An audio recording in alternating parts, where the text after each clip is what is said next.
Allez, bonjour à tous, bienvenue pour une nouvelle analyse aujourd'hui sur la première brique. Donc, le projet s'intitule La Pointe. Vous allez voir, très bel emplacement à côté du lac Léman. On a donc sinon toujours deux projets en cours, le Gilo 2 et l'Altea. Donc voilà, il reste plus de près de 1 400 000 donc à collecter pour ce projet où voilà, j'ai investi une petite somme parce que j'ai plus trop de liquidité. Et sinon, il y a le Cerac donc aujourd'hui à midi et j'ai fait donc l'analyse hier si vous souhaitez voir la vidéo. Donc avant de commencer l'analyse, si vous pouvez, voilà, ça vous prend une seconde, mettez un petit like pour me motiver. Voilà, ça m'aide vraiment et abonnez-vous si c'est toujours pas fait. Maintenant, donc passons à l'analyse. Donc, la pointe, donc le vendredi 18 juillet à 10 heures, une petite collecte de 202 000 euros pour un rendement de 11,5%. Le paiement se fait in fine, donc à la fin du projet, on a une hypothèque de premier rang et le ticket maximum donc, par investisseur est de 5 000 euros. Et bien sûr, si vous n'êtes toujours pas inscrit donc, sur la première brique, donc en passant par mon lien en description ou en commentaire épinglé, vous aurez donc 3% en plus sur votre premier projet.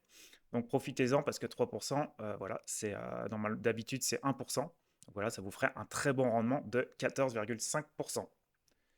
Donc, on se situe près du lac Léman. Vous allez voir, c'est une opération de marchand de biens assez simple.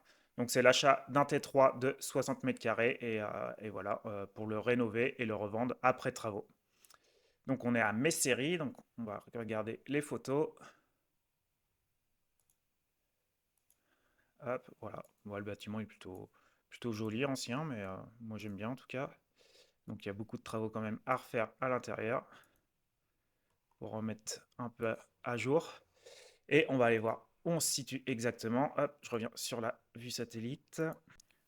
Donc, comme vous voyez, on est juste à côté du lac.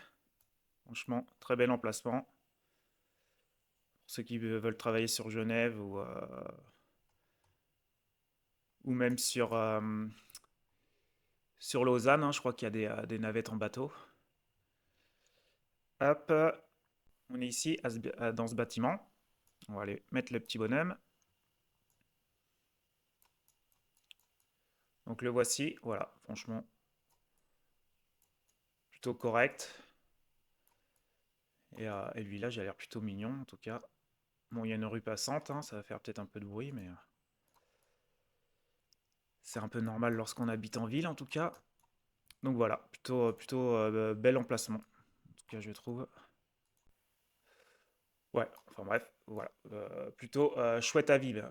Allez, on continue. Donc, on a une marge de 16% attendue, donc petite marge, on aime bien avoir au-dessus de 20%. Et donc, petit bémol, bah, la préco n'a pas commencé. Hop, petit apport aussi du porteur, hein, que 17%. Pareil, on aime bien avoir au-dessus de 20%. La durée cible du projet est de 8 mois. Donc on a une belle caution personnelle quand même de 242 400. Et ainsi une hypothèque de premier rang de 72%. Donc, mais grâce à un premier décaissement, donc voilà, toute la somme des 200 000 euros, 202 000 euros sera décaissée donc, petit à petit suivant donc, l'avancée du projet. Et du coup, grâce au premier décaissement, ça nous fait une belle couverture hypothécaire de 107%. Donc, on reviendra sur les points forts à la fin du projet. Le marché, donc on est le prix de revente qu'il estime l'appartement est de 4 833 euros du mètre carré. Donc pour rentrer dans la fourchette moyenne basse du marché, on va aller voir sur Meilleur Agent, donc 4 833. Donc ouais, on est bien en dessous de la fourchette moyenne pour les appartements en tout cas. Donc prix de sortie plutôt correct.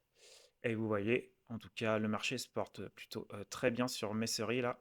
Donc plus de 37% en 10 ans. Et voilà, c'est en constante évolution. Hop, donc qu'est-ce qu'on peut dire? Eux, ils disent plus de 20% sur les 5 dernières années. Donc voilà, ça se porte plutôt bien. Côté financier, donc on a un peu de travaux quand même, 56 175, mais c'est pas énorme, avec 5% d'aléas. Donc ça c'est cool. Niveau urbanisme, bah voilà, aucune autorisation nécessaire pour ce projet, donc il n'y a rien pour nous brider. Donc on voit le total de revient est de 243 489, c'est pour ça qu'on n'a pas une hypothèque donc à 100% sans le premier décaissement en fait. Les travaux, donc ça représente 23%, donc voilà, hein, pourtant il y a quand même pas mal de corps de métier, mais voilà, en dessous de 30%, moi je trouve ça correct en fait. Donc sol, peinture, plomberie, électricité, ameublement, voilà, et les 5% d'aléas. Et donc là, on retrouve notre marge de 16%. Hop, côté porteur de projet, donc notre porteur de projet a créé donc, la société en 2020, donc c'est là qu'il s'est lancé donc, en tant que marchand de biens, donc il a 5 années voilà, d'expérience. Donc maintenant, on va aller voir aussi donc, la santé financière de la société et qui est pas terrible, hein, franchement, voire très mauvaise. Vous voyez, il y a 2 300 000 de dettes. Donc, on n'a pas de compte courant d'associés. On a très peu de capitaux propres. Voilà, on n'a même pas de ligne de trésorerie là. Donc voilà, hein, franchement, le ratio dette nette sur capitaux propres est très mauvais en tout cas. Donc pas terrible pour ça. Hop. Maintenant, on va revenir donc, sur les points forts du projet. Donc les points forts. Donc, expérience avérée du porteur de projet avec 2 opérations précédemment remboursées avec succès. Donc voilà, ça peut porter confiance quand même. Décaissement au fil de l'eau en fonction des besoins réels du chantier pour un meilleur suivi financier. Donc ça aussi, hein, ça nous sécurise de sortir donc l'argent de la collecte petit à petit. Couverture hypothécaire à 107% dès le premier décaissement, assurant une excellente sécurisation de l'investissement. Donc ça, c'est cool, hein, au-dessus de 100%. Pas d'autorisation d'urbanisme aussi, donc ça, on est bon là-dessus. Travaux réalisés par le contractant général habituel du porteur, garantissant une bonne maîtrise du chantier. Donc voilà, il y aura moins de surprises en tout cas sur les travaux. Point d'attention, donc encours financier élevé du porteur de projet, pouvant impacter sa capacité de gestion. Donc oui, faut faire attention à ça. Donc la solution, donc mise en place d'un décaissement au fil de l'eau avec apport injecté dès l'acquisition afin d'optimiser la couverture hypothécaire en début d'opération. Plusieurs projets sont déjà bien avancés et seront prochainement soldés. Donc, absence de préco, ce qui augmente le risque commercial à ce stade de l'opération. Donc, le porteur privilégie toujours une commercialisation en produit fini afin de maximiser l'effet de surprise et la perception de qualité du bien neuf. Ouais. Ok. Donc, allons voir la note qu'il a obtenue. Eh bien, une note plutôt moyenne de 6,63. Donc voilà, heureusement qu'il y a une couverture hypothécaire au-dessus de 100%, car franchement, la santé financière est pas terrible. Après, on a quand même le prix de sortie qui est plutôt correct. Voilà, je pense qu'ici, ça va être très facile à revendre, hein, tout près de la Suisse, tout près du lac Léman.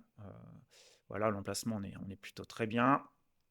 Par contre, vous voyez, beaucoup de rouge, donc la marge en dessous de 20%, 16, l'apport en dessous de 20%, donc 17. Travaux, ça va, 23. Expérience du porteur projet, donc 5 années, voilà. Moi, j'aime bien au-dessus de 8-10 en tout cas. Donc voilà, je suis resté neutre en tout cas sur mon avis, car voilà, pour moi, c'est un projet qui me fait peur en tout cas quand je vois la santé financière. Voilà, je suis pas trop à l'aise et il y a quand même beaucoup de rouge. Donc voilà, vous dites-moi en commentaire si vous allez investir ou pas sur ce projet. En tout cas, pensez à liker, ça m'aide vraiment, à vous abonner si c'est toujours pas fait. Et voilà, je vous dis à de prochaines vidéos. Ciao, ciao.